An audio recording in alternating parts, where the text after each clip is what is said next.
Worship His holy name. Hey my Christian brothers and sisters, thanks for joining me. This is Man of Faith Ministries. I'm Brian. You've joined us for chapter 12 in the 1 Corinthians reading of the New Testament. So glad you could be here today. Let's get into it. Chapter 12, the use of spiritual gifts. Now concerning spiritual gifts, brethren, I do not want you to be unaware. You know that when you were pagans, you were led astray to the mute idols, however you were led.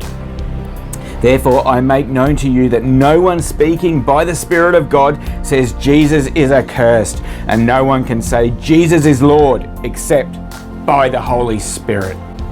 Verse 4, now there are varieties of gifts, but the same Spirit. And there are varieties of ministries and the same Lord. There are varieties of effects, but the same God who works all things in all persons. Verse 7, but to each one is given the manifestation of the Spirit for the common good. For to one is given the word of wisdom through the Spirit, and to another the word of knowledge according to the same Spirit, to another faith by the same Spirit, and to another gifts of healing by the one Spirit, and to another the effecting of miracles, and to another prophecy, and to another distinguishing of spirits, to another various kinds of tongues, and to another interpretation of those tongues. But one and the same Spirit works all of these, distributing to each one individually just as He wills. Verse 12, for even as the body is one and yet has many members, and all the members of the body, though they are many, are one body, so also is Christ. For by one Spirit we were all baptized into one body, whether Jews or Greeks, whether slaves or free, and we were all made to drink of one Spirit.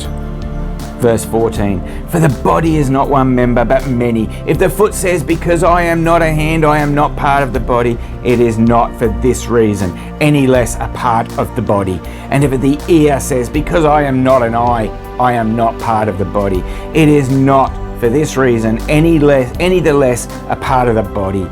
If the whole body were an eye, where would the hearing be? If the whole were hearing, where would the sense of smell be? Verse 18, but now God has placed the members, each one of them, in the body, just as He desired. If they were all one member, where would the body be?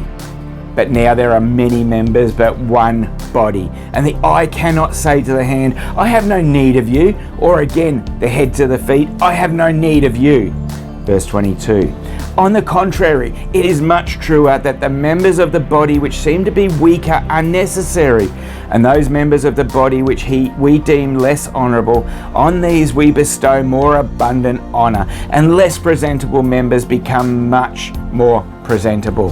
Verse 24, whereas our more presentable members have no need of it, but God has so composed the body, with giving more abundant honour to that member which lacked, so that there may be no division in the body, for that the members may have the same care for one another.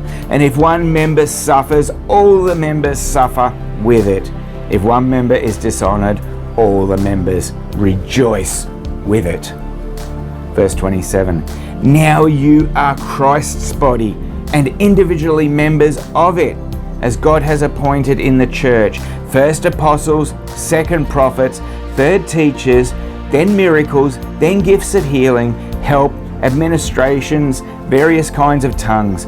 All are not apostles, are they? All are not prophets, are they? All are not teachers, are they? All are not workers of miracles, are they? All do not have gifts of healing, do they? All do not speak with tongues, do they? All do not interpret, do they? But earnestly desire the greatest gifts, and I show you a still more excellent way.